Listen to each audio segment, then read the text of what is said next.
Não tenho tempo, nem idade, nem raízes que me prendam a um só lugar. Sou o que resta quando o pó cobre os livros.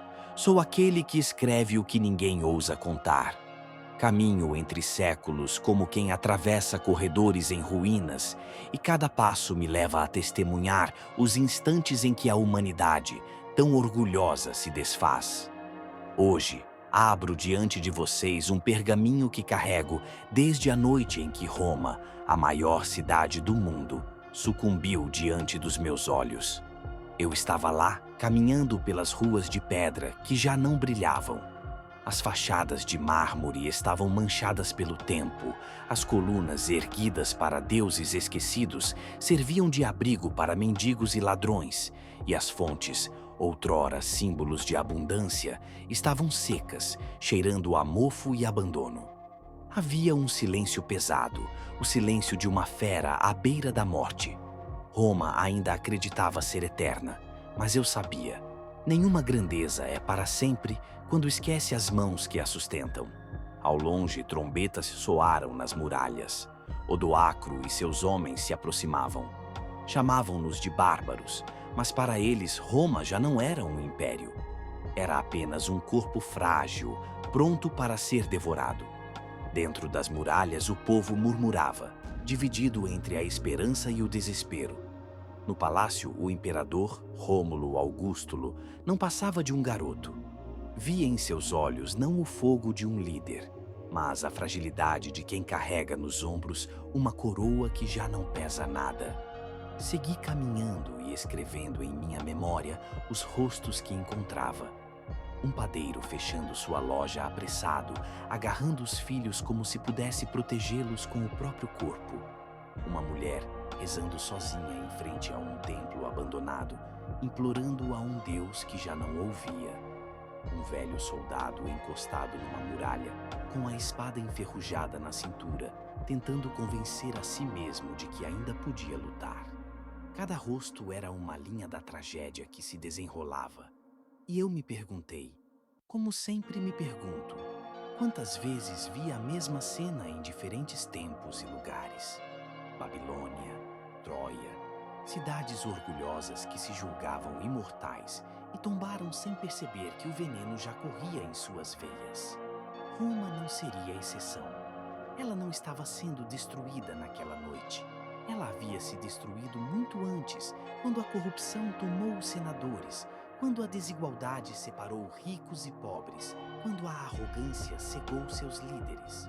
Odoacro apenas levantaria a lâmina final. O fórum estava cheio. Homens e mulheres se aglomeravam diante das estátuas rachadas dos deuses. Suas vozes ecoavam em preces desesperadas, mas os deuses não respondiam. Ou talvez tivessem respondido há muito tempo, e Roma simplesmente não quis ouvir. As tochas tremeluziam, projetando sombras distorcidas nas paredes, como se as próprias pedras estivessem vivas, zombando da agonia dos mortais. Foi então que ouvi o estrondo. Os portões começaram a ceder. A madeira, outrora símbolo de defesa impenetrável, partia-se como galhos secos. O som correu pela cidade como um trovão. Crianças choravam, mães gritavam, homens fugiam em pânico. Os inimigos entravam, não como guerreiros em batalha, mas como lobos diante de uma presa indefesa. A queda de Roma não foi gloriosa, não foi heróica.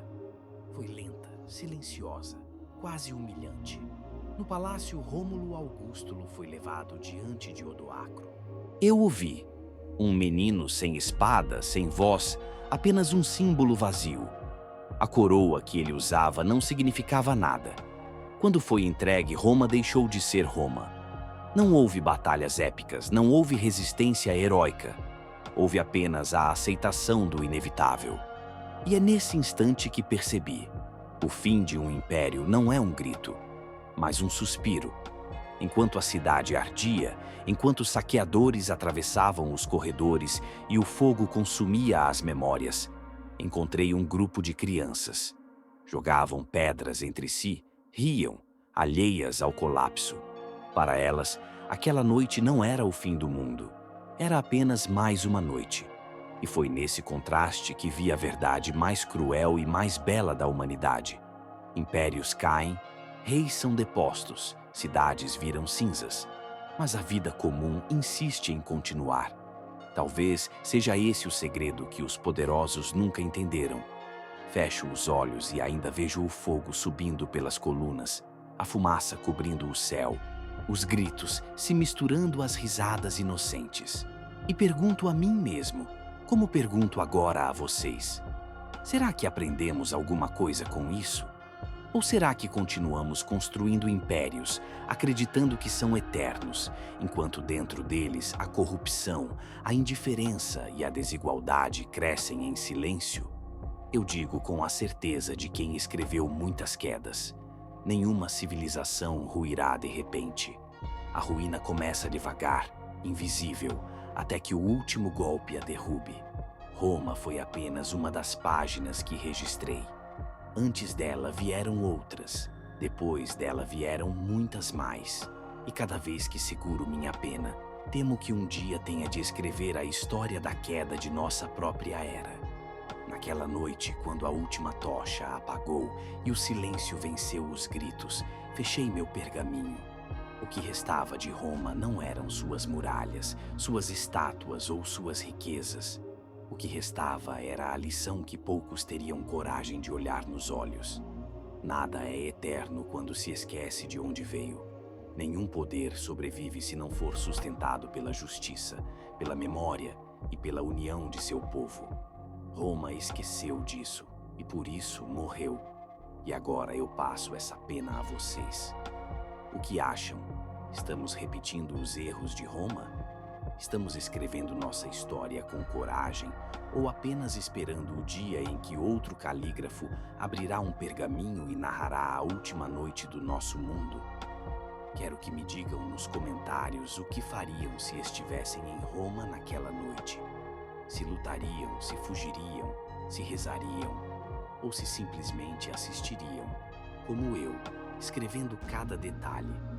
Não esqueça de deixar seu like, se inscrever no canal e compartilhar este relato com seus amigos e familiares. Porque assim como as palavras sobrevivem ao tempo, só a sua voz pode manter viva essa reflexão. E lembrem-se, eu estarei lá, no início e no fim, para escrever a próxima página. O que eu sou? É óbvio. Sou o calígrafo também conhecido por vocês de longa data. Enquanto você lia esse relato, eu estava ao seu lado lhe acompanhando, apenas passando. No futuro, presente ou passado, eu estarei ao teu lado. Te observo todos os dias. Desde que você nasceu até em seu leito, ficarei com você. Nunca irei lhe abandonar. Apenas eu existo e o tempo passa. Até a próxima.